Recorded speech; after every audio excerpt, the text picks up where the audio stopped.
कुछ रिश्ते लाया हूँ। देखिए, ये लड़का काफी अच्छा है, बड़े ही साधारण लोग हैं, आप लोग जैसे ही हैं। हाँ, लड़का तो अच्छा दिख रहा है। पंडित जी, शाम में मैं घर वालों से बात करके बताती हूँ। जब नीलम कॉलेज से घर आएगी तो देख बेटा नीलम, तेरे लिए रिश्ता आया है। लड़का टीचर है और बड़े ही सीधे लोग हैं। मम्मी, मुझे मिडिल क्लास फैमिली में शादी नहीं करनी।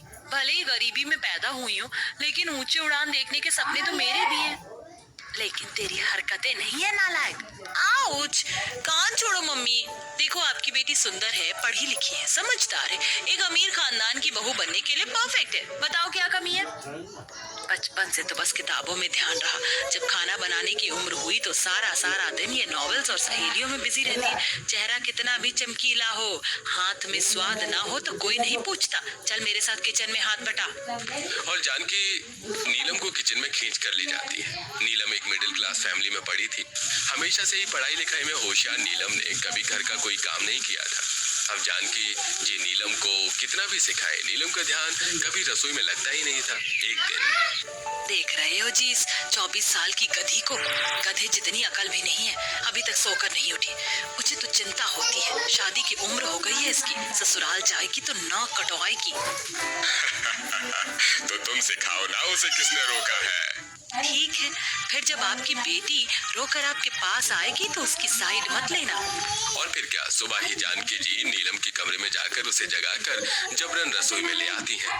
मम्मी, बहुत नींद आ रही है, अभी आप नाश्ता बना लो, मैं खाने के टाइम पर हेल्प कर दूंगी। अब कोई बहाना काम नहीं आने वाला, चुपचाप मेरी मदद कर। ये दूध को गैस पर रखकर उबाल दे और दूसरे बर्नर पर चाय का पानी रख।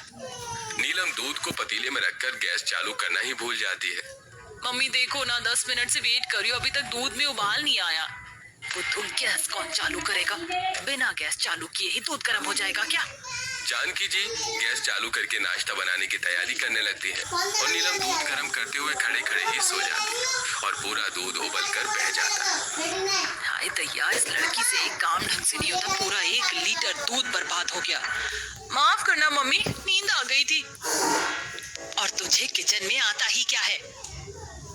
आलस और नींद बहुत तेज आती है, बाकी का पता नहीं। जाकर फ्रेश हो। हेल्प करने की जगह मेरा काम और भी ज्यादा बढ़ा दिया। ऐसी जानकी जी जब भी नीलम को खाना बनाना सिखाती तो वो हमेशा कुछ ना कुछ गड़बड़ करती।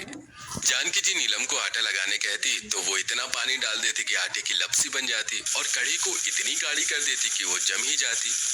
तुझे खाना बनाना सिखाकर मैं पागल हो गई, लेकिन तुझसे एक काम ढंग से नहीं होता। ससुराल जाएगी तो बेइज्जती करवा देगी। मैं तो ऐसी जगह शादी करूंगी जहाँ खानदानी लोग हो, नौकर होंगे तो काम करने की जरूरत ही नहीं होगी। ख्वाबों से बाहर आओ महारानी, मेरे साथ चलो, बाजार से राशन लाना है। दोनों माँ बेटी बाजार से राशन लेकर घर आ रही होती है कि तभी रमन अपनी कार से उसी रास्ते से गुजर रहा होता है और रमन की नजर जैसे ही नीलम पर पड़ती है उसे एक ही नजर में नीलम भा जाती है। ये लड़की कितनी सुंदर है, लगता है माँ कुछ रेडी हो गया है ना? हाँ, आपकी बेटी तो रेडी ही है, बाकी मैं रेडी कर रही हूँ। कह दो कि हाथ बटा दे। लो माँ, ये पनीर ले आया मैं।